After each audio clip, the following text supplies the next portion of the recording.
하나님께서 오늘 우리에게 주신 말씀은 사도행전 13장 1절부터 3절까지의 말씀입니다.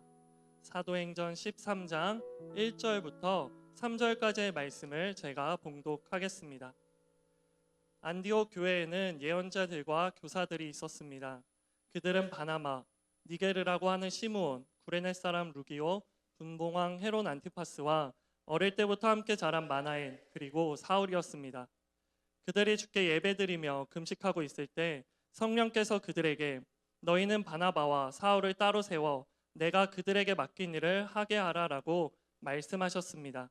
그래서 그들은 금식하며 기도한 후 바나바와 사울에게 손을 얹고 그들을 보냈습니다. CH 플러스 예배에 오신 여러분 다시 한번 주님의 이름으로 환영하고 축복합니다. 저희 예배는 매주일 저녁 5시 반에요. 오프라인 예배는 이곳 대학로 한성아트홀 2층에서 예배하고요. 온라인 예배는 유튜브 온누리교회 대학 청년부 채널과 CH 플러스 채널을 통해서 중계에 참여하실 수 있습니다. 공동체의 모든 컨텐츠는요, 카카오톡에서 CH 플러스를 검색해 주시면 저희가 그곳을 허브로 삼아서 인스타그램과 유튜브, 카카오톡을 통해서 공동체의 컨텐츠와 소식을 전해드리니까요, 구독을 부탁드립니다. 이 얘기는 조금 쑥스러운데 구독과 좋아요를 부탁드립니다. 댓글도 남겨주시면 컨텐츠를 제작하시는 분들에게 큰 힘이 됩니다. 왜 이렇게 이게 떨리는지 모르겠어요. 할렐루야. 우리의 걸음을 늦추시는 하나님을 통해서요, 오히려 우리와 발걸음을 맞추시는 하나님을, 그분의 은혜를 발견하는 시간, 슬로워크 두 번째 시간입니다. 오늘은 길이 막혔다고 느껴지는 순간에 라는 제목을 가지고 은혜를 나누고자 합니다. 여러분은 혹시 막다른 길 앞에 서 있다는 느낌을 받아본 적이 있습니까? 내가 한 방향으로 가고 있다고 생각했는데 내 길이 갑자기 막힌 거예요. 내가 잘 가고 있다고 생각했는데 갑자기 브레이크가 걸리고 장애물이 생긴 거예요. 앞으로 나아가자니 길이 막혀 있고 돌아갈 곳도 이제는 너무나 멀리 왔기 때문에 사라진 느낌.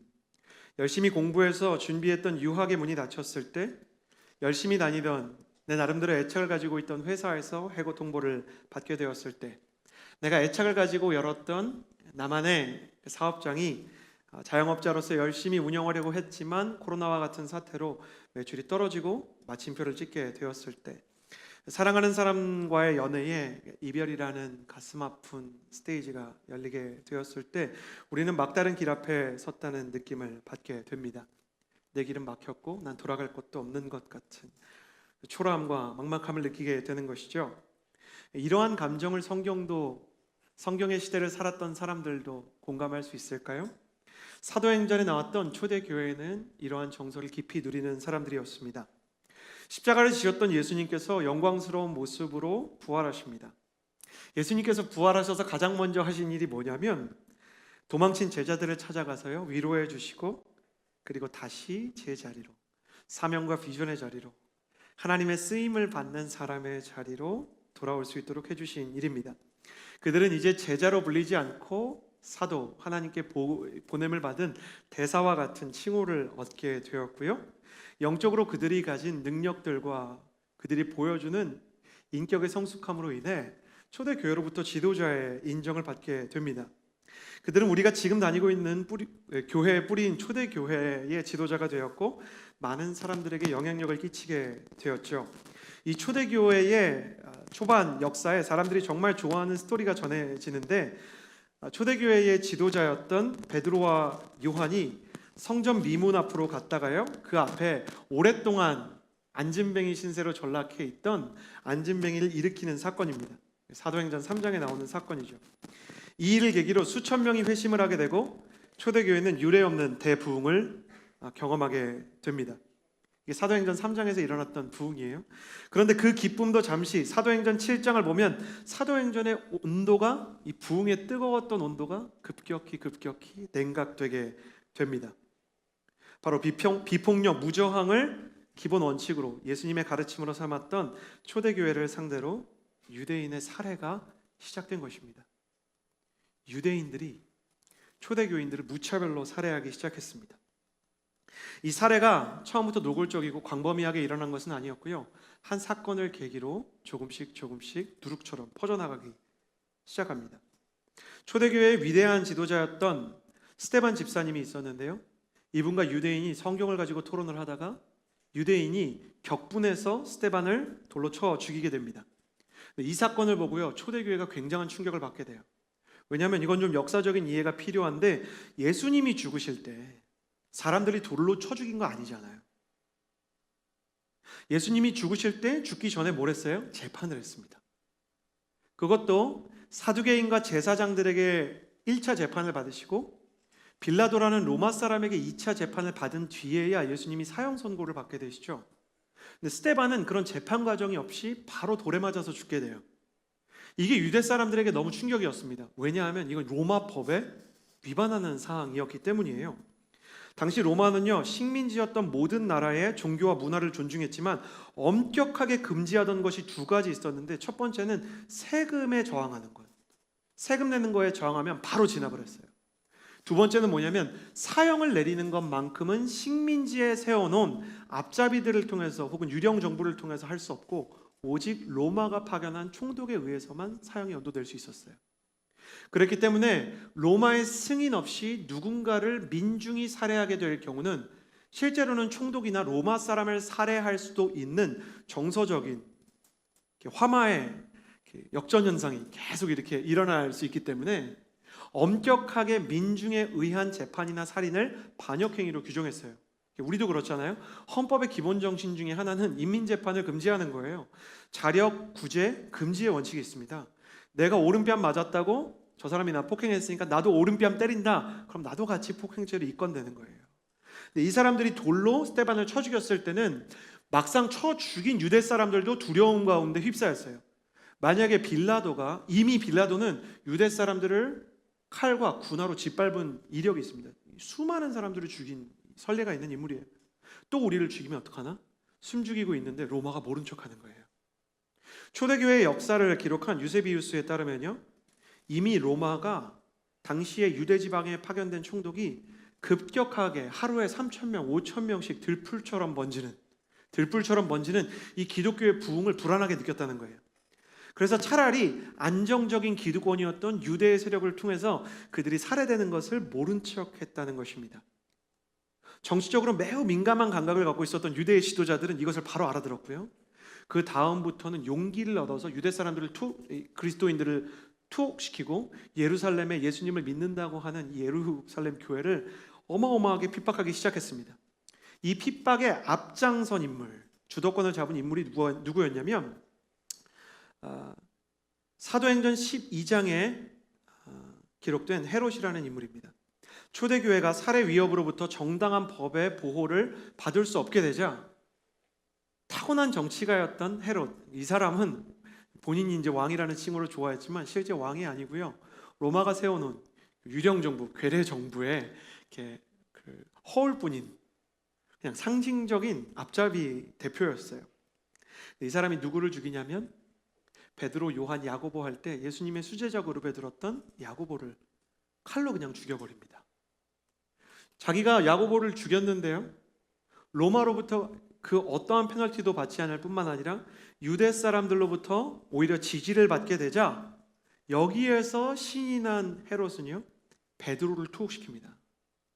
이러한 일련의 사건은 엄청난 속도로 부흥하던 예루살렘 교회에 찬물을 끼얹었고요, 종교의 자유를 찾아 메이플라워 호를 타고 미국으로 이주했던 영국인들처럼 초대교회 성도들은 뿔뿔이 흩어져서 그 주변에 있던 나라들로 흩어지게 됩니다. 이걸 뭐라고 부르냐면 디아스포라, 흩어진 사람들이라고 부르는 것입니다.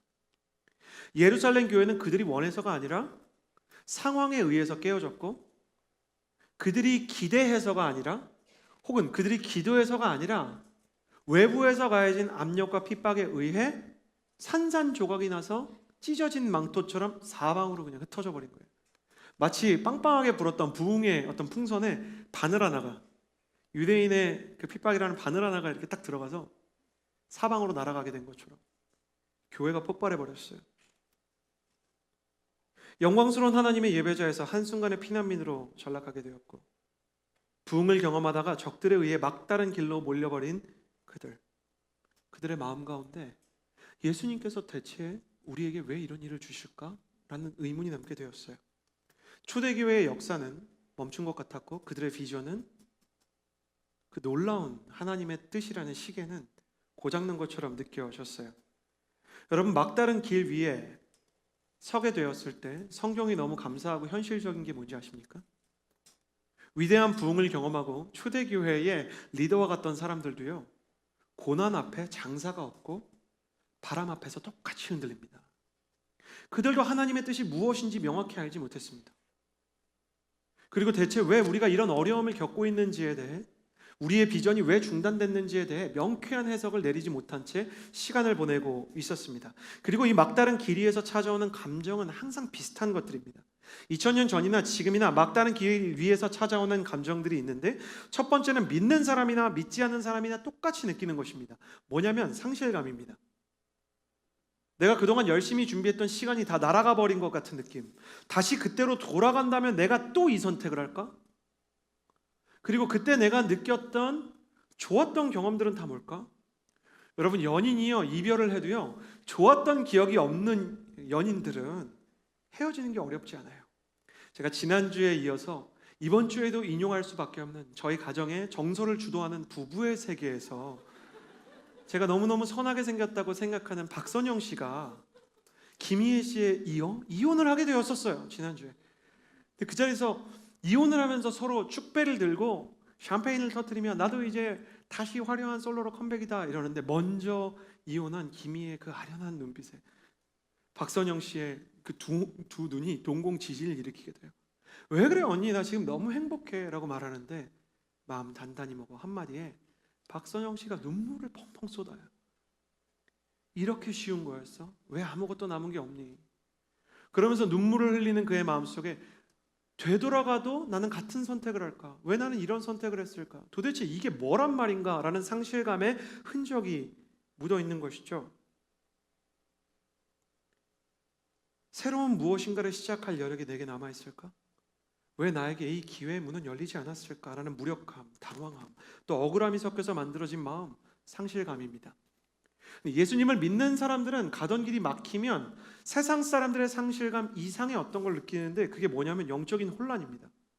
이게 뭐냐면 내가 하나님을 믿고 기도하면서 여기까지 왔단 말이에요. 아예 기도도 안 하고 왔으면 차라리 혼란이 없는데 내가 기도하면서 왔단 말이에요. 여러분, 초대교회가 기도 안 했어요? 엄청나게 기도했어요. 초대교회가 부흥이 없었어요? 부흥이 있었어요. 초대교회가 하나님의 지지를 못 받았어요? 지지를 받았어요. 초대교회가 성령 충만 몰라요? 성령 충만 알아요. 그런데 그 성령의 충만이 무색할 정도로 브레이크가 크게 걸린 것이죠. 하나님께서 지금까지 나의 길을 지지하셨던 건 아닐까? 하나님은 왜 내게 지금까지 공부를 하게 하셨을까? 왜 하나님께서 그곳에 나를 보내셨을까? 왜 그 사람 만나게 하셨을까? 그 나쁜 사람 변화시키라고 나를 그 사람과 연인으로 묶어주셨던 건 아닐까? 대체 나는 왜 이 혼란 가운데 있는가? 그리고 이렇게 묻게 되는 것입니다. 주님, 지금까지 저를 인도하셨잖아요. 그런데 왜 지금은 저를 멈추게 하셨나요? 이것이 초대교회와 그리고 코로나로 인해 길이 멈춘, 혹은 코로나와 상관없이 인생의 막다른 길을 만나게 된 우리의 질문인 것입니다. 이 질문을 위해 우리는 잠깐 제게 있었던 이야기를 들어볼 필요가 있습니다. 하루는 아들과 제가 버스를 탔습니다. 여러분 잘 모르시겠지만 여러분의 운명 가운데 반드시 알게 될 키즈카페라는 사적인 기관이 있습니다. 어린이 실내 놀이터예요. 그래서 어린아이들이 막 이렇게 모여가지고 좀 대형 커피숍 같은 곳에서 막 노는데, 정말 상상할 수 없는 혼란과 창조 이전에 있었을 것 같은 혼돈과 공허가 이렇게 있는 세상입니다. 모든 곳이 아이들의 안전을 위해서 스펀지 같은 것이 설치되어 있고요. 아이들이 타잔이 되었다가 자기들이 다 겨울왕국의 공주라며 얼음을 막 보이지 않는 얼음을 이렇게 쏘는 곳이에요. 아이들 중에 여자아이들 중에 한 3분의 1은 인투 디 언노운을 막 미친 듯이 부르고 있는 놀라운 곳인데요. 저희 아들도 키즈카페에 가는 거 좋아합니다. 그때는 코로나가 없던 때라 아들이랑 같이 가려고 하는데 제 차가 마침 고장이 나 있어서 버스를 타고 가기로 했습니다. 버스를 탔을 때 잔뜩 들뜬 목소리로 아들이 묻습니다. 아들은 이미 이 버스부터 이렇게 키즈카페처럼 느끼는 거예요. 아빠, 이거 타면 키즈카페 가는 거지? 제가 대답했어요. 응, 버스 타고 가는 거예요. 근데 제가 정류장에서 아들을 데리고 내렸을 때 아들이 당황하게 됩니다. 첫 번째, 이 정류장 앞에 키즈카페가 없어요. 두 번째는 더 당황스러운데, 아빠가 정류장에서 연준이의 손을 잡고 제 아들의 손을 잡고 어디론가 가지도 않고 서 있어요. 아들은 당황합니다. 아빠 키즈카페 가는 거라며. 키즈카페 가는 거야. 버스 타고 갈 거야. 아들은 그날 자기가 이해할 수 없었던 사회적 개념을 배우게 됩니다. 환승입니다. 한 번에 저희가 원하는 유명한 키즈카페까지 갈 수 없었기 때문에 환승을 해야 되는데 아이한테 환승을 가르칠 길이 없었어요. 갈아탄다는 말조차 이해할 수 없었던 이 아이에게 환승이라는 것을 가르치는 유일한 길은 경험시키는 것 뿐이었어요. 하나님이 초대교회를 사랑하셨는데 하나님이 초대교회를 하나님의 뜻대로 이끌어가기 위해서는 영적인 환승이 필요했어요. 왜냐? 하나님께서 목적지를 사도행전에 이렇게 써두셨거든요. 오직 성령이 너희에게 임하시면 너희가 권능을 받고 예루살렘과 온 유대와 사마리아와 땅끝까지 이르러 내 증인이 되리라 하시니라. 사도행전이 이 순서로 써있다는 사실을 기억해 주시기 바랍니다. 예루살렘과 온 유대와 사마리아와 땅끝. 사도행전은요, 예루살렘 편이 있고 온 유대 편이 있고 사마리아 편이 있고 땅끝 편이 있어요. 4부작입니다. 그 안에서 시즌 1, 시즌 2, 시즌 3, 시즌 4가 있어요. 그런데 시즌 1의 예루살렘 교회가 시즌 2로 넘어가려고 하지 않습니다. 그들이 서 있는 곳 그곳 자체를 땅끝으로 여기려고 합니다. 그리고 그들이 너무 놀라운 부흥을 이루었기 때문에 하나님께서 우리를 인도하시는 것 아닌가 생각했어요. 좀 이해가 되는 건 하나님께서 어디로 가라고 말하지 않으셨어요. 그냥 너희를 통해서 일할 거다 라고 말했어요. 너희가 잘하고 있다 이렇게 얘기했어요. 그래서 그들도 잘하고 있는 줄 알았어요. 그리고 땅끝이 어딘지 명확하게 얘기해 주지 않으셨어요. 그때는 하나님께서 놀랍게도 지구가 둥글다는 것도 알려주지 않으셨기 때문에 그들은 땅끝이 어딘가, 바다 어딘가 물이 떨어지는 곳이 있고 거기로 떨어지면 괴물이 입을 벌리고 있는 것 아닌가, 이 고대인의 우주관을 가지고 있었기 때문에 그들은 땅끝이 어딘지 감도 잡지 못하고 있었어요. 그런 그들에게 가르칠 수 있는 방법은요, 환승을 위해서 정거장 가운데 잠시 그들을 세우는 길 뿐이었죠. 땅끝이 어디인지, 하나님의 계획이 무엇인지, 그 계획 안에 있기는 했지만 그 길이 정확히 무엇인지는 아직 모르는 그들을 위해 하나님께서 그들의 걸음을 멈추게 하셨고, 또 사실은 하나님께서 누누이 말씀하고자 하셨으나 이미 그들이 성령을 받았을 때부터 유대인으로서 많은 곳에 흩어져 있던 사람이 유월절을 맞아 몰려들어서 그 말을 듣고 다시 흩어지는 역사를 그들이 이미 봤음에도 약간은 못 본 척, 저건 내 비전이 아닐 거야 라고 생각했던 그들의 약간은 비겁한 마음을 위해 주님은 충격을 줄 수밖에 없었던 것입니다.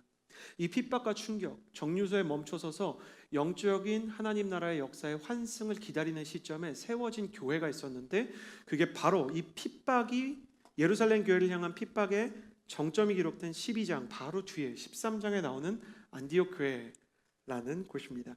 이 안디옥 교회를 통해 우리는 멈춰버린 정류장에서 길이 막혔다고 느껴진 순간에 환승을 준비하시는 하나님을 만나게 되는 것입니다. 그럼 하나님은 하나님의 환승을 어떻게 만들어 가시는가? 사도행전 13장 1절의 말씀을 같이 한번 읽어보기를 원합니다. 오늘 네 가지 영적인 원리를 나눌 텐데요. 첫 번째입니다. 함께 읽겠습니다. 시작. 안디옥 교회에는 예언자들과 교사들이 있었습니다. 그들은 바나바, 니게르라고 하는 시므온, 구레네 사람 루기오, 분봉왕 헤롯 안티파스와 함께 자랑한 마나인, 그리고 사울이었습니다. 하나님께서 환승을 준비할 때 여러분께서 이 이야기를 좀 따라해 주셨으면 좋겠는데요. 마스크를 썼으니까 괜찮습니다. 앞을 보고 저를 따라해 주시겠어요? 실패를 아는 사람에게 환승의 기회를 주신다. 인근 나라로 흩어진 유대인들을 디아스포라로 부른다고 했죠. 그리고 이 디아스포라의 지도자가 은연중에 공적으로가 아니라 역사의 흐름에 의해서 자연스럽게 세워지게 되는데, 그 사람이 누구였냐면 바나바예요. 이 바나바라는 사람은 원래 예루살렘 교회에서 인정을 받던 사람이었는데, 제가 얘기했죠, 핍박 앞에 장사가 없습니다. 어려움 앞에 지도자들도 똑같이 흔들려서요, 이 바나바가 예루살렘 교회에서 도망을 쳤어요. 이 도망자 바나바인데, 이 사람의 본명은 원래 요셉이라는 사람입니다. 근데 성품이 따뜻하고 사람들을 잘 양육하는 거예요. 여러분 이해 가시죠? 교회도 그런 사람 있잖아요. 순장 잘하고 굉장히 따뜻한데 어려움 찾아오면 조금 흔들리는 사람 있잖아요. 누군지 모르시겠어요? 떠오르는 사람 있을 텐데, 순장 누나 중에 이렇게 막 굉장히 따뜻하고 평소에는 막 다 위로해주고 우리의 모든 문제를 자기 문제처럼 위로해주지만 자기 문제를 만나면 이렇게 교회에 잘 안 보이는 그런 누나 있잖아요. 그러니까 바나바라는 사람이 원래 요셉이라는 사람이었는데 바나바라는 별명을 얻었어요. 이 사람 위로의 아들이에요. 사람들은 그가 굉장히 강직하고 고든 사람이라고 생각했는데 이 사람도 연약한 마음이 있었던 거예요. 그래서 이 사람이 어디로 도망을 가냐면 지금의 터키 지역에 있는 안디오크라는 곳에 가게 돼요. 그래서 그곳에 갔는데 신앙을 버릴 수 없잖아요. 그러니까 그곳에서 교회를 세우게 되는 거예요. 그래서 교회를 세웠는데 이 사람이 자기가 한번 도망을 쳐서 그런지 더 수용력이 많아지고 더 품이 넓어졌어요. 그래서 사람들을 불러 모으고 교회를 세웠는데 그 중에서 지도자가 자기 말고, 자기 포함해선 5명, 자기 말고 4명 세워졌는데 세워진 사람마다 특이한 사람이에요. 먼저 시몬이라는 사람이 있었어요. 시몬. 근데 이 사람은 니게르라 하는 시몬이에요. 니게르가 뭐냐면, 여러분 힙합 좋아하시는 분들 니가 뭔지 아시죠? 니가 너 아니고요. 니가라는 말은 흑인이라는 말이에요. 우리가 뉴욕 가가지고 함부로 흑인한테 니가 그럼 큰일 납니다. 흑인들끼리 서로 친근하게 부를 때 니가, 껌둥이, 이렇게 흑인을 제가 그렇게 부른다는 게 아니라 흑인을 비하해서 부르는 말입니다.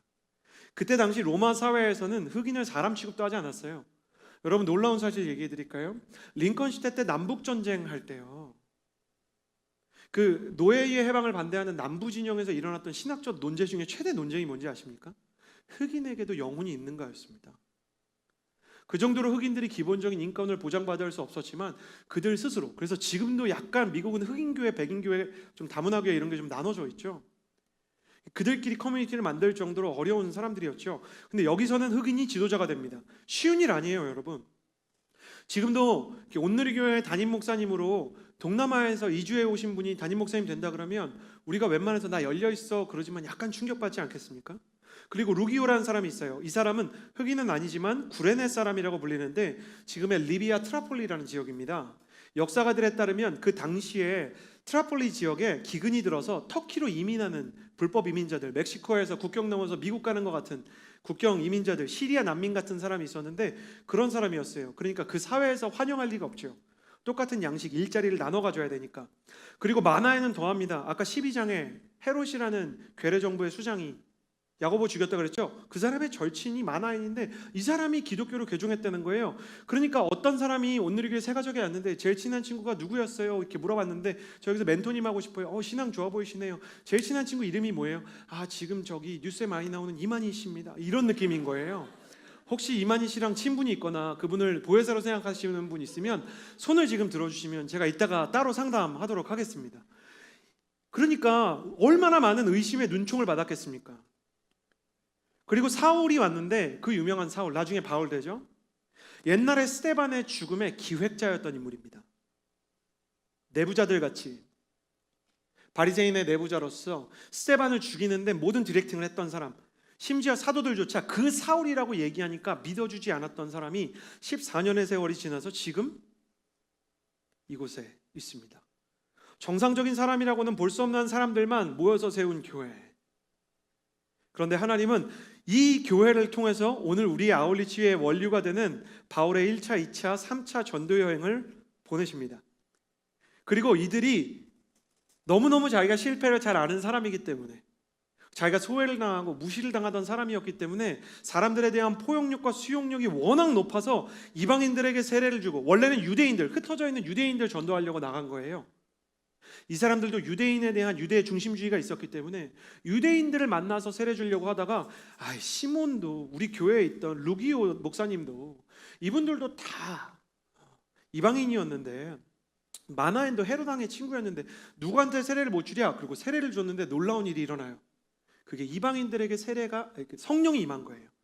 지금 우리한테는 놀라운 일이 아니지만 이 사건이 없었다면 조선의 후예인 대한민국 사람들은 영원히 예수님의 사람들로 인정받을 수 없었을 것입니다. 이 이방인들에게 세례를 준 사건 때문에요, 바울과 바나바는 교회 지도자들의 공의회에 서게 되고, 사도행전 15장에 나오는 예루살렘 공의회에서 성령이 임했음이 검증되자 그제서야 이방인을 향한 문이 열리면서 말 그대로 땅끝으로 향하는 선교의 문이 열리게 된 것입니다. 여기서 우리는 중요한 사실을 발견합니다. 하나님은 실패가 무엇인지 아는 사람을 사용하십니다. 하나님이 실패를 통해서 가르치고자 하는 것이 무엇인가? 넓은 마음입니다. 그러니까 실패한다고 무조건 쓰는 건 아닙니다. 오해하시면 안 됩니다. 실패 자체가 조건이 되는 것이 아니라 실패를 씨앗으로 넓은 마음과 온유함, 겸손함과 포용력, 예수님의 사랑을 배우게 될 때 우리는 하나님의 쓰임을 받는 사람이 되는 것입니다. 좀 반대로 얘기하면 실패를 경험하기 전에는 마음이 좀 넓어지지 않는 것 같습니다. 연준이랑 연희가 저희 가족 얘기를 자꾸 해서 죄송한데 인간의 본성을 보여주는 두 아이이기 때문에 이 아이 둘이 집안에서 코로나 사태 때문에 계속 있으니까 이 장난감 내가 갖고 놀겠다고 싸우고 그 간식 내가 먹겠다고 싸웁니다. 가끔 삼촌 이모가 연준이 연희에게 전해주세요 이렇게 과자를 주는데 한 봉지로 줄 때 전쟁이 일어납니다. 아빠가 아무 생각 없이 두 개의 그릇에 나눠 담지 않고 한 봉지를 주었을 땐 전쟁인 것입니다. 그 아이들이 나눠 먹으면 되는데 그렇게 하지 않을 때는 두 아이들 모두에게 아빠는 그것을 먹지 못하게 합니다. 두 아이들 모두 그것을 가지고 놀지 못하게 합니다. 그러면 어쩔 수 없이 아버지가 준 고난에 의해 가짜 사과를 하고 사과가 유익하다는 것을 배우게 되는 것입니다. 고난 자체가 목적이 아니라 하나님께서 우리 안에 빚으시고자 하는 성품의 통로가 될 때가 있습니다. 그거 아니라도 난 변할 건데 라고 생각하는 사람 있습니까? 사실은 그렇지가 않습니다. 우리 인생에서 가장 중요한 성숙들은 세상 사람들도 아플 때 배우는 것이라고 합니다. 그래서 아픈 만큼 성숙한다고 하는 것이죠. 사랑하는 여러분, 하나님과 함께 가다가 실패를 한다면, 하나님과 함께 가다가 길이 중단된다면 실패를 아는 그 마음이 실패한 사람들의 마음에 공감하는 마음으로 바뀝니다. 상처를 받았던 사람은 상처받은 사람의 마음을 위로하는 법을 배우게 됩니다. 그래서 하나님은 사람들에게 멸시를 당하고 실패를 경험하고 관계 가운데 갈등을 경험한 사람들을 찾아서 하나님의 일을 시키는 것입니다. 여러분이 겪고 있는 고난과 갈등은 그 자체로 좋은 것은 아닙니다. 그렇지만 그 고난과 갈등이 무의미하지 않게 될 수는 있습니다. 심지어 아우슈비츠 수용소에 갇혔던 사람도요, 죽음의 수용소라는 책을 통해 이렇게 얘기합니다. 이 고난은 그 자체로 왜 왔는지, 그리고 내가 이것을 어떻게 극복할 수 있는지를 떠나 더 중요한 의미를 갖는다. 이것을 통해 내가 어떤 사람이 될 것인가, 그리고 내가 이것을 어떠한 태도로 받아들일 것인가, 그것을 통해 우리는 완전히 다른 존재가 되어간다. 설령 죽음을 맞을지라도 똑같은 죽음의 위기 앞에 있는 사람들과 다른 인생을 살다가 가는 것이다. 하나님께서는 스데반을 통해 이미 순교의 순간 똑같은 고난 앞에 다른 죽음을 맞는, 다른 죽음의 태도와 영원한 천국의 약속을 확신받은 사람의 모습을 보여주셨습니다. 이들을 통해서도 실패와 아픔과 갈등이 하나님을 향한 축복의 통로가 될 수 있음을 보여주는 것입니다. 그리고 우리는 사도행전 13장 1절을 통해서요, 두 번째 교훈을 배우게 됩니다. 저를 따라해 주시겠어요? 선교의 환승, 다문화 공동체. 코로나 사태를 통해서요, 개인의 비전과 개인의 일정이 멈추었습니다. 또 코로나 사태 이전에도 우리는 실패와 아픔을 통해 하나님의 뜻을 구하고 더 깊이 기도하는 여정을 걸어가게 됩니다. 근데 개인의 일정만 막힌 게 아니라 선교의 길도 막혔습니다. 혹시 모르셨을 분들 지금 좀 가슴 아플 수 있어서 좀 마음의 준비를 하고 들으셔야 되는데, 이미 공지한 대로 올해 해외와 국내 모든 아울리치가 취소되었습니다. 저는 누군가는 가슴 아파할 것이라고 생각하고 설교 원고에 좀 마음의 준비를 했는데 저는 가슴이 아파요. 저와 오영규 전도사님은 가슴이 아픕니다. 그쵸, 전도사님? 우리는 가슴이 제 친구가 한 명 저기 있습니다. 저희가 아쉬운 마음으로 선교지를 도우려고요, 선교지에 구호 물품을 보내려고 했더니 알고 계십니까? 대부분의 선교지에 항로 우편이 다 막혀 있습니다. 항공 우편이 다 막혀 있고요, 마스크를 보내려고 했더니 마스크는 친족 위에는 그것도 4장인가 5장까지만 보낼 수 있는 나라들이고요, 손소독제는 알코올 함유량이 높아. 저 이거 좀 충격이었는데, 미국에 손소독제가 없다고 해서 미국 교회에 손소독제 보내려고 했더니 이건 폭발물이라 보낼 수가 없대요.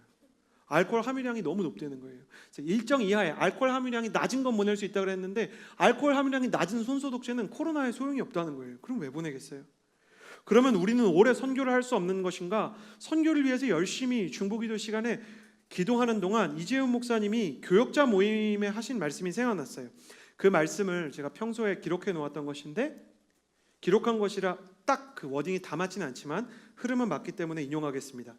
우리나라에 들어오는 이민자들을 보면서 다문화 사회와 이슬람 인구의 유입에 대해 교인들이 걱정을 많이 하고 계시지만, 저출산 시대에 사실 이민자의 유입은 피할 수 없는 현실입니다. 만약 저출산하고 있는 우리나라를 보면서 영적인 우려와 반대가 있을 수 있다는 것을 이해하지만 오히려 우리는 다문화 사회가 되고 있는 대한민국을 선교의 기회를 주시는 하나님의 섭리로 이해해야 합니다. 우리가 해외에 가서 제대로 선교를 하려면 언어와 문화를 배워야 합니다. 그래서 우리가 해외에 나가서 선교하면 굉장히 어렵잖아요. 하나님은 당신을 사랑하십니다. 이런 얘기했는데 그 사람들이 진짜 관심을 가지고 물어보기 시작하면 막 동공지진이 일어나잖아요. 그래? 정말 하나님 얘기 좀 해봐. 막 이러면서 막 그들의 나라 말로 하면 우리가 막 할 말이 없어서 계속 Jesus loves you 막 계속 이렇게 하면서 도망치고 버스 타러 가고 아울렛 때 그냥 노래하고 부채춤하고 그냥 그렇게 되는 거잖아요. 한계가 있는 거죠. 그러나 우리나라를 찾아온 이민자들은 오히려 우리의 말과 문화를 배워야만 정상적인 생활이 가능합니다. 그들이 우리를 배우고 싶어한다. 그 자체가 선교의 기회입니다. 이 다문화 사회를 영적으로 보면 하나님께서 선교지를 우리나라로 끌어당겨서 보내주신 것입니다. 그래서 우리가 이 다문화 사회를 바꾼다면 그들이 고향으로 돌아가서 우리보다 훨씬 더 강력한 선교사로 살아갈 수 있게 됩니다. 그래서 온누리 교회는 이민자를 향한 선교를 앞으로 중요하게 추진할 것입니다. 교역자들에게 한 이 말이 그때는 그런가 보다 했는데 선교지가 남아있다는 생각이 드는 거예요. 안디옥 교회는 예루살렘의 공의회 이전에 이미 다문화 공동체를 경험했고 그래서 선교에 강했던 것이죠. 지난주에 우리 공동체가 베들레헴 프로젝트를 곧 시작할 것이라고 말했었죠. 베들레헴 프로젝트는 지역 사회를 향한 하나님의 손길이 되는 프로젝트입니다. 대학로의 자영업자들과 배우들을 돕기 위해서 기도를 시작하고 하나님 앞에서 너무 빠르게 준비하지 않으면서 조금씩 구체적이고 실현 가능한 도움의 방법을 나누려고 합니다.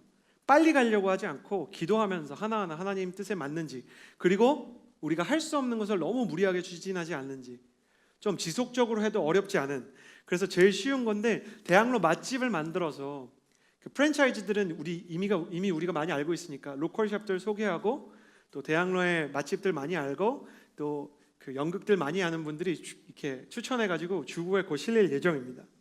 근데 이것과 함께 우리가 여름이 되면 안디옥 프로젝트라는 선교 운동을 시작할 예정입니다. 이것은 베들레헴 프로젝트와 같이 갈 수도 있고 또 따라갈 수도 있는 것인데 우리나라를 찾아온 외국인 노동자들과 이슬람권의 유학생들을 섬길 방법을 생각하고 그들이 외롭지 않도록 품어주고 궁극적으로 복음이 전해지기 위해서 선교를 하는 것입니다. 코로나 사태가 진행되는 동안에는 안전 문제 때문에요, 선물을 준비해서 보내거나 이미 그들이 예배하고 있는 곳이 있는데 안산에 온누리교회 M센터라는 곳이 있어요. 거기에는 온갖 민족들이 다 모여서 각자의 방식으로 하나님을 예배하고요. 또 추석이 되면 그들도 이제 각자의 명절이 있잖아요. 그걸 그리워하면서 각자의 명절 음식 다 이렇게 만들어서 먹고 그들의 풍습을 서로 나누면서 막 체육대회도 하고 그러는데, 만약에 코로나가 완화되면 저랑 오영규 전선생님이랑 전혀 상의는 안 했지만 축구 심판 보러 가고, 그리고 막 오프사이드 기도 이렇게 들어주고, 그래서 제가 오프사이드 기 저번에 잘못 들어가지고 결승골 한번 먹혀서 네팔 노동자분들에게 정말 맞을 뻔한 일이 있었긴 하지만 마음의 준비를 하고 그곳에 가서 심판도 보고 그들과 축구도 하고 그럴 수 있는 일이 있을 것입니다. 위험하다면 그분들의 예배를 섬기고 그분들이 혹시 인터넷 방송이나 혹은 어떤 도움이 필요하다면 협력해서 하나님의 일들을 하는 방법도 있을 것이라고 생각합니다. 또 대학로에 필리핀 사람들이 주말마다 이렇게 모여가지고 문화적인 모임을 하는 곳이 있는데 저희가 그곳에 소소한 간식이나 혹은 핸드메이드로 핸드라이팅으로 쓴 편지나 작은 소품을 보낼 수도 있을 것입니다. 꼭 하나님을 믿지 않아도 그들을 후원하고 지지하고 우리가 레이시즘에 반대하고 인종차별을 가지지 않고 당신들을 사랑하고 배우기 원한다라는 이야기를 하는 것입니다. 더 나아가서 예수님을 믿지 않아도 외국인 노동자들의 영상을 CH 플러스 영상을 통해 이런 때 우리가 정말 소외감을 느끼고 아픔을 느낀다, 크리스천들이라도 이런 부분을 알고 조심해 줬으면 좋겠다라는 그런 무브먼트를 줄 수도 있을 것입니다. 구체적인 방안은 잠깐 예시로 나눈 것이지만 더 구체적인 방법은 기도하면서 여러분의 의견을 수렴해서 안디옥 무브먼트를 하려고 하는 것입니다. 왜 이렇게까지 목사님 꼭 그렇게 선교를 해야 됩니까? 지금 코로나인데?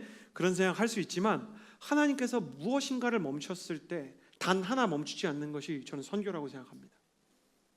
F.F. 브루스라는 신학자는 이렇게 얘기했어요. 불이라는 건 탈 때만 존재하듯이 하나님의 교회는 선교를 할 때만 존재한다. 선교를 멈춘 교회는 예루살렘 교회처럼 교회일 수가 없는 겁니다. 우리는 어떤 방식으로든 복음을 전해야 되고 하나님의 성품을 전해야 하는 것입니다. 나의 인생의 길이 멈추었을 때 내 인생에 대한 묵상 중에 빠지지 말아야 되는 것, 그 중에 하나는 뭐냐면 내가 선교에 너무 무관심하지 않았나? 이것에 대한 기도도 꼭 필요합니다.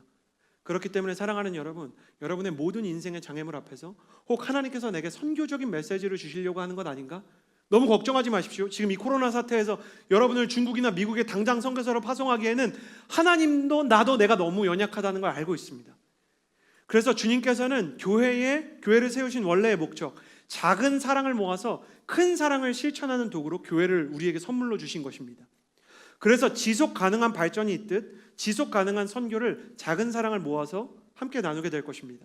영웅적인 교역자나 한 사람의 평신도 지도자를 통해서 이루어지는 선교가 아니라 작은 사랑을 모아서 최대한 많은 사람들이 동참하는 안디옥 프로젝트를 세울 생각입니다.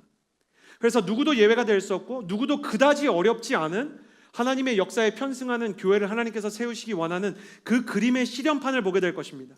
여러분이 예배가 되지 않을 것입니다. 이 교회는 선교적인 교회가 될 것입니다. 그래서 우리가 예배드리는 이 대학로 이름의 예배당 홀 이름이 안디옥 홀인 것입니다. 여러분은 이미 안디옥 무브먼트에 여러분도 모르는 사이에 들어와 버린 것이에요. 도망칠 수 없는 것입니다. 여러분 가슴에 손을 얹고 동의하든 안 따라하든 나지막히라도 꼭 따라해 주시기 바랍니다. 저를 따라해 주시겠어요? 우리 중에 그 누구도 두려워하지 마시고 따라해 주세요. 우리 중에 그 누구도 선교에서 제외될 수 없다. 여러분은 어떤 모양이든 크건 작건 각자의 차이와 수준의 차이는 있지만 하나님은 우리 모두를 작은 선교사로 세워가고 있으세요. 그래서 나의 비전에서 선교와 복음 전파에 대한 주축이 빠지지 않았는지에 대해 여러분 다시 한번 점검해 보셔야 합니다. 세 번째, 사도행전 13장 2절의 말씀입니다. 함께 멈춰선 길에서 배울 수 있는 환승의 법칙 세 번째 원칙을 위해 13장 2절을 읽겠습니다. 함께 읽겠습니다. 시작. 그들이 주께 예배드리며 금식하고 있을 때 성령께서 그들에게 너희는 바나바와 사울을 따로 세워 내가 그들에게 맡긴 일을 하게 하라라고 말씀하셨습니다. 세 번째 비전, 세 번째 하나님의 환승 원리는 이것입니다. 가슴에 손을 얹고 저를 따라해 주시겠어요? 비스포크 비전으로 환승시키신다. 비스포크, 이 단어를 잘 모르는 사람들도 특히 남자들은 결혼할 때 잘 알게 됩니다. 자기의 이제 옷에 맞춰진 맞춤 양복입니다. 매일 상설 할인 매장만 가서 제가 정장을 샀었습니다.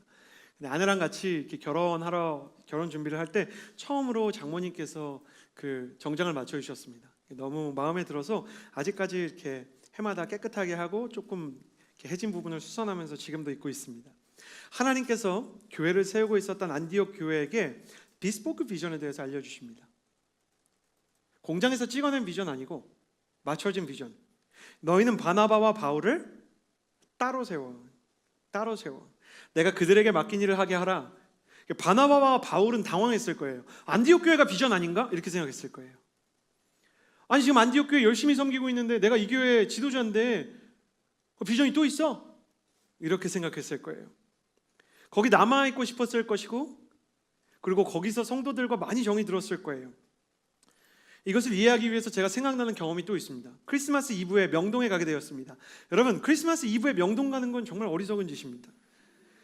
제가 명동에 들어갔더니요, 거기 그 밀리오레에 있는 그 출구 있잖아요. 출구 번호가 자꾸 바뀌는데 거기 완전 메인 스트리트. 거기에 딱 나갔더니 나가는 순간부터요 그냥 사람이 레일에 실린 것처럼 물건처럼 가야 돼요. 내 의도나 어떤 나의 자아는 없는 거예요. 그냥 사람들이 나를 앞으로 밀어줘요. 그래서 이렇게 쭉 가고요. 우회전을 하려면 어떻게 해야 되냐면 손을 이렇게 해야 돼요. 이렇게 나 일로 가겠다고.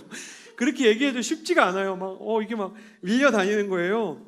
그래가지고 우리가 그 예약한 식당에 우여곡절 끝에 명동역에 도착해서 그 명동역에 있는 5분이면 가는 식당에 1시간 반 뒤에 명동을 이렇게 돌아가지고 이렇게 가면 되는데 이렇게 돌아가지고 엄청 뺑뺑 돌아서 갔는데 예약을 위해서 식사를 2시간 더 기다려야 된다는 거예요. 너무 유명한 맛집이었어요. 명동에 가는 것도 어리석은 짓인데 정말 유명한 맛집에 크리스마스 이브에 가는 것도 어리석은 일이에요.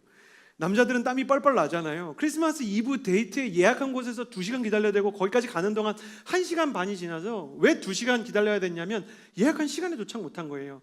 그때 나를 쳐다보는 여자친구의 눈빛은 5년 전이나 여러분이나 저나 5년 전이나 지금이나 똑같죠. 공포입니다. 너 지금까지 뭐 했어? 이럴 줄 몰랐어라는 눈빛. 근데 저희 아내는 예상에서 벗어나서 자비와 사랑과 용서의 예수님의 눈빛으로 여기 굳이 안 가도 괜찮아 라고 얘기해 줬어요. 너무너무 고마워서 너무너무 바보같이 둘이서 어디 갈까 하다가 사람 없을 만한 데를 찾았고, 당시 신림구동 고시촌에 맛있는 집이긴 하지만 분위기상 아무도 크리스마스 이브에 갈 것 같지 않은 초밥집에 갔더니 놀랍게 그날 새벽 2시까지 초밥을 해주시더라고요. 그런데 사장님이 저희를 보시더니 이렇게 연인인데 여기 왔냐고 이 늦은 시간에 그래서 사정을 얘기해 줬더니 저희가 시킨 것보다, 저희가 시킨 세트보다 훨씬 더 좋은 세트를 만들어줘서 좋은 추억이 됐어요. 이 추억은 결혼 전까지 크리스마스 이브만 되면 저희가 반복하는, 그 집에 가거나 그 집이 없어진 이후에는 초밥집에 가는 어떤 리추얼이 되었습니다. 연인을 특별하게 만드는 순간은 자기들만 아는 추억의 장소가 있을 때죠. 둘만 공유할 수 있는 추억과 경험이 있을 때 아니겠습니까? 하나님의 비전도 연인 사이에 특별한 추억과 같은 속성을 갖고 있습니다. 오늘 말씀에서 주님께서는 바나바와 바울을 따로 세우라고 얘기합니다. 안디옥 교회에 이미 수많은 사람들이 모여서 비전을 성취하고 있는 것처럼 보였지만 그들에게 따로 비전을 줘야 한다는 것입니다. 지구에 75억의 인구가 있다면 하나님의 비전도 75억 개입니다. 당신을 향한 하나님의 꿈은 공장에서 생산되는 양복이 아니라 장인에 의해서 맞춰진 비스포크 비전입니다. 때로 우리는 멈춰선 길 위에서 고민하게 됩니다. 당신은 다른 사람들과 따로 서서 하나님의 길을 가야 하기 때문입니다. 만일 당신도 모르게 혹은 알면서도 은연중에 모르는 척하고 세상의 흐름을 카피하고 따라가려고 하면 하나님께서 꼭 당신을 잠시 멈추게 할지도 모릅니다. 좋아 보여서 갔던 길이 너에게 꼭 좋은 길이 아니라고 얘기해 주시기 위해 하나님은 당신을 기다리게 하실지도 모릅니다. 정류소에서 저와 함께 환승을 기다리던 연준이는 15분을 기다리는 그동안 비참함을 느꼈다고 합니다.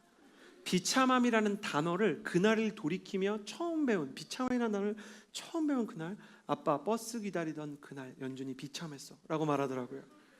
그날 못 가는 줄 알고 그렇게 기다렸는데, 그리고 굉장히 혼란스러웠대요. 이 버스가 혹시 키즈카페였나? 막 이렇게 생각했다는 거예요. 온갖 생각을 다하는 그 모습이 어린아이의 귀여운 모습이지만 또 우리의 모습 아닙니까? 막다른 길에 멈춰서서 어디로 가야 할지 모르겠다면 오늘 당신이 이미 했을 그 기도를 다시 하십시오. 하나님, 제가 따로 서서 가야 하는 저의 길이 무엇입니까? 내 길은 어디에 있습니까? 이 질문을 하는 게 소용이 있을까라고 생각하는 여러분의 마음이 10분 이해가 됩니다. 왜냐하면 그전에도 이 질문을 했었고 그전에 어려움을 만났을 때도 이 질문을 했겠죠. 하나님을 쫓아가는 길은 현대인이 쓰는 내비게이션보다는 지도를 쫓아서 국도를 따라서 내려가는 고향길과 비슷합니다. 우리가 지도를 잘못 볼 때도 있고 또 우리가 가는 동안 영적인 흐름이 바뀌어서 하나님께서 새로운 길로 인도하실 수도 있고 내가 사람들의 길을 은연중에 따라갔을 수도 있고, 그래서 우리는 안타깝지만 꽤 많이 경로를 재탐색해야 할 수 있을 것입니다. 그러나 그래도 너무 비참하게 느끼지 마십시오. 돌아가는 그 길조차 하나님 버리지 않으시고 의미 있는 길로 만들어 주실 거예요. 마치 먹물이 튄 치마를 실수가 아니라 화폭을 삼아서 명작으로 리디자인한 신사임당처럼 주님의 손에는 버려지는 시간이 없기 때문입니다. 실수가 반복될수록 비스포크의 예리함과 탁월함이 드러나죠. 처음에 양복을 지어주실 때 양복을 재단해 주시던 그 재단사께서 제게 말씀해 주셨어요. 선생님, 분명히 살찔 거예요. 그래서 제가 안감을 이렇게 안에 넣어놨어요. 이거를 이렇게 묶어놨지만 나중에 확장할 수 있게 해놨어요. 그래서 저는 일정 이상 이거 이상 몸무게가 올라간 적이 없는데요. 재단사님이 말씀해 주셨어요. 그렇지 않아요. 모두가 그렇게 말하지만 모두가 리터치를 받기 위해서 다시 돌아옵니다. 양복을 하나 맞추는 것보다 여유 있게 좀 하시는 게 낫지 않겠어요? 저는 2번의 리터치를 했고요. 그리고 그 양복은 여전히 저와 함께 있습니다. 우리 영혼의 재단사가 되시는 주님은 우리가 살이 좀 찌고 비둔하고 그리고 우리가 좀 주저앉는 것 같을 때마다 당신의 솜씨를 발휘하십니다. 더디가 하는 것 같아도 가장 좋은 길로 인도하시는 주님을 믿고 하나님 이 질문 또 하기 싫었는데 그래도 믿음으로 한 번 더 합니다. 하나님 제가 따로 서서 가야 하는 저의 길은 어디입니까? 그리고 당신은 하나님의 아들이고 딸이기 때문에 이렇게 말하세요. 저 사실 좀 힘들었어요. 그래서 이거 좀 혼란스럽고 어려웠어요. 아시잖아요. 저 원망도 함부로 못하고 의심도 대놓고 못하는 사람이잖아요. 저 모태신앙이라서. 모태신앙 왜 모태신앙인지 아세요? 열받아도 열받는 소리 못해서 모태신앙인 거예요. 못해요. 남들 다. 그러나 하나님 앞에 가서 힘들었다고 얘기하세요. 도와달라고 얘기하세요. 혹시 내가 잘못한 거 있으면 알려달라고 얘기하시면 비스포크의 장인 솜씨가 드러나는 역사가 있을 거예요. 그리고 마지막 네 번째 원리, 우리 사도행전 13장 3절 말씀을 같이 한번 읽어보았으면 좋겠습니다. 함께 읽겠습니다. 시작. 그래서 그들은 금식하고 기도한 후 바나바와 사울에게 손을 얹고 그들을 보냈습니다. 네 번째 원리는 이것입니다. 가슴에 손을 얹고 저를 따라해 주시겠어요? 멈춰선 길에서만 일어나는 영성의 환승. 멈춰선 길에서만 일어나는 영성의 내려놓음. 안디옥 교회 성도들이 바나바와 바울을 보내줬다고 합니다. 이 원어로 보면 풀어서 자유롭게 해주었다라는 뜻이에요. 이 풀어서 자유롭게 해주었다라는 이 단어는요, 어떤 때 쓰이냐면 미련이 있을 때요. 그래서 로마에서 아들을 다른 도시로 보낼 때 쓰던 단어예요. 딸을 시집 보내서 다른 집에 보낼 때 이 단어를 썼어요.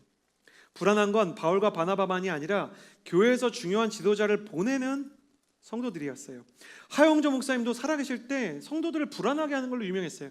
지금이라도 선교지로 나가고 싶습니다. 나를 선교사로 보내주십시오. 하나님 내 인생을 선교사로 드립니다. 진지했어요. 건강만 조금 회복시켜 주시면 나가겠습니다. 그러면 그때 온 성도가 불안한 거예요. 하용조 목사님이 없는 온누리 교회 불안하고 왠지 혼란이 있을 것 같고, 하 목사님 그러는 거예요. 저 없어도 온누리 교회는 괜찮아요. 막 그러시는 거예요. 그때마다 저는 안 돼요. 목사님 어디 가시려고 그래요? 저의 삶에 너무 큰 영향을 끼친 목사님이세요. 하용조 목사님은 개인적으로도 그분이 저의 이름은 기억하지 못하셨지만 특정한 에피소드와 추억 때문에 제가 그분을 굉장히 사랑하고 존경하는 마음이 있었어요. 저는 하 목사님이랑 떡볶이 먹어보았고 하 목사님한테 청바지를 사준 적도 있고, 둘이 이렇게, 목사님 잘 기억 못하시겠지만 그런 일들이 있었거든요. 그래서 나는 불안해서 기도했어요. 정말로 하나님, 하 목사님 이상한 생각 못하게 해주세요. 보내는 선교사만 하게 해주세요. 그들도 불안했을 거예요. 바나바 선생님 따뜻하고 위로가 있고 따뜻한 사람인데, 바나바 선생님이 따뜻하다면 바울은 추진력 있는 사람, 하나님의 비전을 향해서 두려움 없이 달려가는 사람, 강력한 사람. 그래서 바울이 막 강력하게 해서 마음 좀 상하면 바나바가 좀 이렇게 해주고, 바나바가 너무 마음이 이렇게 연약하게 해서 용기가 없어질 때는 바울이 막 용기를 가지고 나가게 해주고, 환상의 케미를 자랑하던 이 두 지도자가 나가야 한다는 이 교회가 얼마나 불안했겠습니까? 그렇지만 하나님께서 일부러 그들이 불안할 것을 아시고 그들에게 금식하게 하십니다. 익숙한 것을 떠날 때는요, 내게 소중한 것과 같은 곳을 내려놓고 떠날 때는 금식이 필요합니다. 육신을 비워야 영혼이 비워질 때가 있습니다. 금식을 통해서 물론 먹을 것만 묵상하는 때도 있어요. 연약해서 이 금식 끝나면 꼭 치킨 먹어야지 뭐 이런 거. 근데 반복하다 보면 금식이라는 것은 예수님께서도 권장하신 방법이에요. 예수님께서 귀신 들린 아이를 그 아버지의 품에서 고쳐주셨을 때 기도와 금식 이외에 이러한 기적이 일어날 수 없다고 말씀하셨죠. 때로는 우리가 영적인 자기 비움을 하기 위해 욕망의 기초가 되는 먹는 것을 내려놔야 될 때가 있죠. 이 금식이 꼭 먹는 것일 필요는 없습니다. 어떤 사람들은 하나님의 뜻을 구하지만 계속 그들이 섭취하는 메시지가 유튜브 안에 있어요. 항상 그들이 섭취하는 메시지가 드라마 안에 있어요. 항상 넷플릭스 안에 있어요. 그럼 하나님께서 그것들에 대해서도 금식하게 하실 때가 있습니다.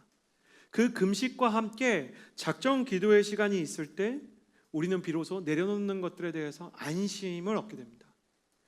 여러분, 우리가 하나님의 뜻에서 하나님의 뜻에 따라 순종하려고 하면 언제나 불안이 있다는 것을 기억해 주세요. 불안은 하나님의 뜻인지 아닌지를 판가름할 수 있는 기준이 되지 않습니다. 그러나 우리가 그 불안을 가지고 기도하며 나아갈 때 하나님께서 그 불안 너머에 있는 진정한 평안을 선물해 주시는 거예요. 멈춰선 길 위에서 불안하시죠? 저도 불안했어요. 가족들이 다 이민을 가고 홀로 군대에 가야 하고 홀로 나의 경제적인 삶들을 책임져야 하는 상황 앞에서 모든 것이 너무 막연하게 느껴졌었어요. 그리고 군대를 갔는데 친한 전도사님들에게 전화를 했더니 온누리 교회에 다시 올 수 없을 수 있다라는 얘기를 하는 거예요. 그리고 제가 이제 제대할 때가 돼서 제가 잘 안 하는 얘기인데 저는 저를 채용해 줄 거라고 믿고 원서를 냈는데 제가 신학교 3학년, 신대원 3학년이었거든요. 근데 신대원 3학년이 끝나면 전임교역자로 쓰든지 아니면 딴 데 좀 내보내줘야 돼요. 그러니까 교회 입장에서는 잘 훈련시켜도 전임 자리가 없으면 이렇게 잘 적응해놓고 이 친구한테 이렇게 사람들이 정들었는데 보내야 될 수 있으니까 저는 그때 몰랐는데 잘 안 뽑는 약간 기피층이었어요. 채용 기피층. 그러니까 넣는 곳마다 떨어지는 거예요. 그래서 저는 취준생의 마음을 알겠더라고요. 계속 왜 그러는지 모르겠어요. 우리 교회에서 쓰기에 너무 훌륭한 인재라서. 그러니까 왜 그런 얘기 자꾸 하는 거야? 그냥 안 되면 안 된다고 얘기하지. 가르쳐 줬어야지. 3학년 쓰기 부담스럽다고. 그럼 그때 알았을 텐데 나중에 알았잖아요. 내가 나중에 그 전임 교역자분들 선발하는 그 과정을 보고 나중에 알았어요. 한 5년 뒤에. 그때는 안 가르쳐주고 자꾸 제가 너무 훌륭한데 안 된대요. 그러니까 더 불안하고 더 불안한 거예요. 내가 뭐가 잘못됐는지도 모르겠고 하나님 나를 쓰시지 않는 것처럼 내가 주저앉은 것처럼 느끼고 그러니까 내 길을 놓고 기도하는데 기댈 우리 부모님도 한국에 안 계시고 또 외국에 나갔을 때 그렇게 기도하시던 저희 어머니가 제가 한국으로 돌아가려고 할 때 제 옷깃을 이렇게 잡고는 펑펑 우시는 거예요. 왜 그런지 아세요? 그날 군복을 달아줬는데 다음에 휴가 나올 때는 제가 되게 이례적으로 캐나다에 간 거기 때문에 다음에는 다뤄줄 수 없으니까 더 나아가서 내 아들이 목사가 된다고 했을 때 정말 해주고 싶은 게 있었는데 중요한 설교가 있으면 와이셔츠를 달아주고 싶었는데 저희 어머니가 셔츠 잘 다리세요. 캐나다에서 지금도 세탁소 영업하세요. 근데 그거 이렇게 잘 달아주고 싶었는데 그거 못 달아준다고 우는데 너무너무 어머니의 사랑이 느껴진과 동시에 막막한 거예요. 나는 옷 달아줄 사람도 없는 사람인데. 자기 연민에 빠질 새가 없이 주님께서 이 환승의 메시지를 제게 주셨던 그때가 제가 토론토에서 밴쿠버 공항에서 환승하는 경험이었어요. 내가 네가 알지 못하는 것으로 인도할 텐데 제가 싼 항공권을 당시에 샀어서 8시간을 공항에서 기다려야 됐거든요. 이상하게 거기에서 성경을 보고 기도를 하게 되는 거예요. 여러분 전도사 사역했으니까 당연히 공항에서 성경 읽을 것 같죠. 삶이 이렇게 선하지 않습니다. 자석 사고 싶고요. 캐나다 스타벅스는 뭐가 다른지 알고 싶고요. 뭐 그래요. 근데 그렇게 말씀을 보게 되더라고요. 스타벅스도 안 가고 거기서 아무것도 보지 않고 그냥 8시간 내내 말씀 보고 기도하는 그 시간에 주님이 비행기를 타는 그 환승의 공항에서 내가 너를 전혀 다른 곳으로 인도한다 그래도 너 이상하게 생각하지 마. 그리고 이상한 곳이 아니라 다시 온누리 교회로 보냈을 때 제가 당연히 여기로 돌아올 줄 알았다는 생각 대신 정말 감사하고 하나님께서 나를 이 자리로 특별히 인도하셨다는 것을 그제서야 알게 된 거예요. 하나님이 이 기다림의 순간 아빠 손에 매달려 있는 연준이처럼 우리와 함께 계세요. 하나님과 함께 간다면 그것이 가장 빠른 길인 거예요. 당신이 버림받은 거 아니에요. 당신은 하나님이 미워하는 거 아니에요. 단지 당신이 더 겸손하게 우리가 더 신중해야 돼서 교회가 더 성숙해야 해서 코로나 사태와 같이 또 우리의 인생에 멈추시는 기간들을 주실 때가 있는 거예요. 막다른 길은 무엇인가? 그곳은 하나님의 사람들이 하나님의 사람다워지는 곳이에요. 우리를 다루는 비스포크의 공방이 있는 곳이에요. 당신의 인생이 하나님의 손 안에서 완성되는 과정 속에 있다는 것을 믿을 수 있는 하나님의 청년이 되시기를 바랍니다. 우리 이 시간에는요, 이번 주부터는 통성기도 할 수 있으니까 여러분의 마음을 이렇게 쏟아 놓으면서 기도했으면 좋겠어요. 다 눈을 감아주시고 두 손을 가슴에 얹어주시겠어요? 여러분 청년으로서 살아가면서 불안함이 없습니까? 당당함으로 위장을 하고 그리고 능력 있는 것처럼 사람들을 우습게 보지만 오히려 사람들을 우습게 본 이후 이 교만 때문에 내 인생이 더 무너지지 않을까라는 생각 들지 않으십니까? 커리어가 막힌 건 아니지만 내가 가고 있는 이 길에서 도무지 보람을 느낄 수 없고 진짜 여기가 하나님께서 내게 이끄신 길인지 알 수 없고 당신이 만나는 그 사람이 정말 하나님의 사람인지 알 수 없고 혹은 당신이 하나님의 길을 가고 있다 할지라도 그 길과 내가 어울리지 않는다는 죄책감과 정죄감 때문에 스스로의 마음이 제자리, 사도행전 3장에 이루어졌던 것처럼 안진뱅이의 인생을 살고 있는 것은 아닙니까? 그러나 비스포크인 맞춤식 양복을 만드시는 그 하나님께서 당신의 인생 가운데 맞춤식 비전을 만들어가고 계시고, 이곳에서 하나님의 사람을 하나님의 사람답게, 그리고 우리가 내려놓고 집착했던 것들로부터의 자유와 평안을 얻게 하시려고 하시는 거예요. 그래서 우리는 역설적으로 주님 앞에 정직하게 무엇이라고 고백해야 되냐면, 하나님, 나는 두렵고 불안해요. 하나님, 뭐가 뭔지 모르겠어요. 내 안에 혼란이 있고 어려움이 있는데 그래도 인도자 되신 주님의 손을 붙잡고 있기 때문에 여기에 왔어요. 주님, 나를 인도해 주시고 내게 알려주시고 내 서운한 마음이 나중에 간증의 재료가 될 수 있도록 나를 고쳐주십시오. 주님 앞에 나의 마음을 정직하게 고백하면서 기도하며 나아갑시다. 기도하겠습니다. 신실하신 하나님 아버지, 당신께 나의 마음을 내려드립니다. 당신께 나의 마음을 올려드립니다. 오 하나님 아버지, 주님과 함께 나아가는 하나님의 사람으로, 하나님, 온전히 우리가 나의 인생의 인도자 되시는 주님을 인정하며 나아가게 하여 주옵소서. 아버지 하나님, 우리가 주님만을 바라보며 의지하기 원합니다. 하나님 아버지, 우리가 주님만을 바라보며 이 시간 나아가기 원합니다. 하나님 아버지, 우리가 주님을 의지하며 나아갈 때 하나님 아버지, 우리 가운데 함께 하셔서 우리를 붙들어 주시고 우리를 안아주시고 가장 하나님 아버지 말씀하여 주시옵소서. 하나님, 이렇게 주님 앞에 하나님 아버지 길을 찾을 수 없는 하나님의 사람들을 하나님 아버지, 붙잡고 우리의 인도하시는 그 하나님의 손길, 하나님의 원하시는 그 길로 하나님 아버지 우리를 인도하여 주시옵소서. 주님이 우리와 함께 하시고 멈춰선 길, 막다른 길에서 새 길을 내시기를 원하십니다. 나는 광야의 길을 가는 여호와 하나님이라 말씀하시고, 내가 광야 가운데서 나는 너희의 인도자가 되는 하나님이라 말씀하십니다. 주님께서 나를 변한 것으로 막다른 길로 인도하시는 것처럼 하나님 아버지, 내가 나아가야 할 길을 고통을 경험하고 있다 할지라도 하나님 아버지, 두려움 내가 없이 어디로 주님 앞에 가야 나의 할지 마음을 내리며 나아가게 하여 주옵소서. 막다른 길 앞에서 주님을 기다리는 하나님의 사람들에게 하나님 아버지, 하나님의 사랑과 하나님의 은혜를 하나님 아버지, 우리가 넘어질지라도 쓰러질지라도 하나님 주님께서 가장 낮은 곳으로 가기 원하시는 우리의 하나님 아버지, 발걸음을 그렇게 나아가기 하나님 만지시고 불쌍히 여겨주십니다. 하나님 아버지, 역사하여 나의 가장 연약한 이 자리에서 믿음을 내게 해주옵소서. 하나님 아버지, 고난이 나의 묵상을 데려가는 것이 아니요 인도하여 주시고 이 고난을 이기게 하셨다. 말씀에 기록된 하나님의 놀라운 역사가 내 마음의 욕심을 데려가게 하여 주옵소서. 성령 충만함을 우리 가운데 있자여 주시옵소서. 새 마음과 새 영혼이 한 사람 한 사람을 인도하옵소서. 새 마음과 새 영혼을 정직하게 놀라운 역사를 하나님 바라보고 하나님을 찬양하는 하나님 아버지, 그런 주의 찬양들이 되게 하여 주시옵소서. 주님께 내 하나님 하나님의 말씀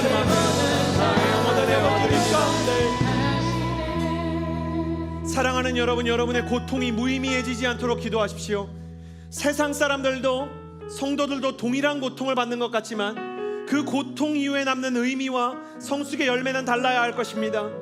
이 시간 가슴에 손을 얹고 다시 한번 기도할 때, 하나님 아버지, 내가 겪고 있는 이 고통과 이 혼란과 멈춰선 버려지는 것 같은 시간들이 무의미하게 지나가지 않도록 주님을 향한 믿음과 영적인 변화가 일어나는 하나님의 사람이 되게 하여 주옵소서. 나의 고통이 무의미하지 않도록 주님 앞에 나의 인생을 내어드리고 주께서 나의 인생을 만져주시도록 기도하며 나아갑시다. 기도하겠습니다. 거룩하신 하나님 아버지, 나의 인생과 나의 마음과 나의 영혼 가운데 하나님께서 이 고통을 빚으시는 손길을 경험케 하시는 시간 되게 하여 주옵소서. 고통 자체를 묵상하며 자기 영민에 한번되지 아니하고 오직 주님께서 원하시는 하나님의 마음과 하나님의 계획을 배우게 하여 주옵소서. 좋으신 하나님 아버지, 우리 한 사람 한 사람이 주님께서 지금 부으시는 주님의 그 거룩한 성도를 향해 나아가게 하여 주옵소서. 하나님, 한 사람 한 사람의 영혼 가운데 새 마음과 새 영, 주님께서 기뻐하시는 새 길이 나는 역사가 있을 수 있도록 주님, 우리의 고난 가운데 주님의 말씀을 묵상하게 하여 주옵소서. 고난의 갈림길마다 생명의 길을 내셨던 주님의 말씀을 묵상하는 말씀의 사람 되게 하여 주옵소서. 고난의 길마다 하나님 새로운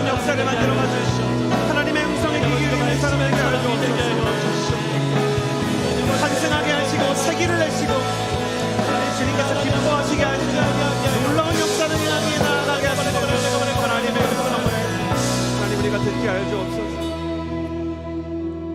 마지막으로 기도할 때 앞서 나눈 것처럼 불이 탈 때만 존재하는 것처럼 교회도 선교할 때 존재하는 것입니다. 할렐루야. 하나님, 내가 선교라는 이야기를 들으면 딴 세계 이야기 같고 내 인생이 가장 비참한 것처럼 느끼곤 합니다. 그러나 자기 문제에 함몰되었던 예루살렘 교회를 주님께서 사랑하셔서 멈추게 하시고 선교를 생각하게 하시는 주님, 내 인생에도 작게라도 선교의 발걸음에 동참하는 역사의 전환이 일어나게 하여 주옵소서. 특별히 하나님, 우리 공동체 안디옥 무브먼트를 시작하실 것인데 이 나라에 찾아온 외국인들과 그리고 유학생들, 근로자들을 우리가 차별하지 아니하고 그들을 사랑하고 복음을 전할 수 있는 공동체가 되게 하여 주옵소서. 작은 사랑을 모아 큰 선교의 역사를 만드시는 그 하나님을 의지하며 나아갈 때 우리 두 손을 가슴에 얹고 하나님, 이 교회가 선교하는 교회 되게 하시고 내 인생이 선교의 후원자가 되게 하여 주옵소서. 주여, 한번 부르짖고 기도합니다. 주여. 하나님, 우리가 다문화 사회에서 선교를 위해서 헌신하는 교회가 되게 하여 주옵소서. 하나님 아버지, 이 교회가 하나님께 쓰임받는 다문화를 위해서 하나님의 길을 예비하는 안디옥 교회가 된 교회 되게 하여 주옵소서. 그런 교회 되라고 안디옥홀이라는 이름을 주셨습니다. 그런 교회 되라고 안디옥홀이라는 이름을 주셨습니다. 외국인 노동자, 유학생, 하나님 이민자들, 피난민들을 선교할 수 있는 방법들을 주십시오. 하나님, 우리가 중국인 유학생들과 이슬람 유학생들을 변화시킬 수 있는 영적인 저력이 있게 하여 주옵소서. 하나님 아버지, 영적인 저력과 하늘의 힘을 소유한 하나님의 공동체가 되어 주님께 쓰임받게 하여 주옵소서. 좋으신 하나님 아버지, 주님께서 부어주신 새 마음과 새 영으로 우리 한 사람 한 사람의 영혼이 하나님 온전한 샘으로 얻게 하여 주옵소서. 하나님 부르신 곳, 하나님 우리의 대학로, 그리고 이 땅 서울, 그리고 수도권인 안산 M센터, 하나님 아버지, 유학생과 외국인 노동자들을 위해서 할 수 있는 일들 알려주십시오. 하나님 아버지, 그들을 응원하기 원합니다. 그들을 응원하기 원합니다. 그들을 응원하기 원합니다. 그들을 사랑하기 원합니다. 하나님, 그들을 향해 나아가기를 원합니다. 하나님 아버지, 여기 마음 가운데 새 마음을 열어주옵소서. 고난이 닥치고 길이 멈추면 자기밖에 없는 것처럼 연민의 세계에 휩싸여서 이기적인 마음 속에서 특정 집단을 공격하고 혐오하고 그 혐오와 증오가 당연한 것처럼 여기는 세상, 그 세상 한복판에서 주님은 멈춰진 시간 속에 주님의 환승을 기다리라 말씀하십니다. 주님은 언제나 경로를 재탐색할 때마다 더 아름다운 길로, 그리고 더 의미 있는 길로 우리를 인도하시는 분이신 줄을 믿습니다. 인간의 죄악은 당신의 마음을 상하게 했지만 아름다우신 예수 그리스도의 영광이 드러나게 하였고, 요셉의 형들은 요셉을 팔았지만 그 일로 주님께서는 하나님의 영광을 드러내고 한 민족을 이루셨습니다. 이스라엘은 실패했지만 하나님은 온 세계에 하나님의 교회를 확장하셨고, 예루살렘 교회가 흩어졌지만 소외된 안디옥 교회를 통해 하나님은 하나님의 뜻을 보이셨습니다. 우리의 인생이 그 역전과 환승, 반전의 역사의 기록이 되게 하여 주옵소서.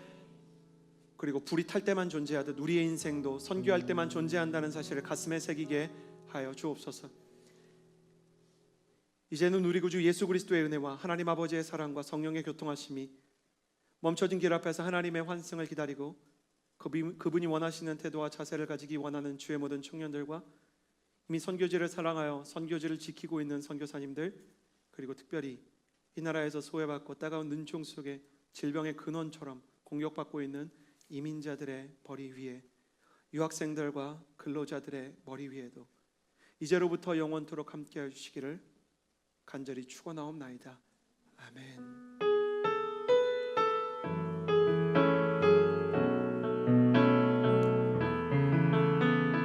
어려움을 통해 더 선하신 길을 내시는 주님께 감사의 박수를 올려드리겠습니다. 할렐루야.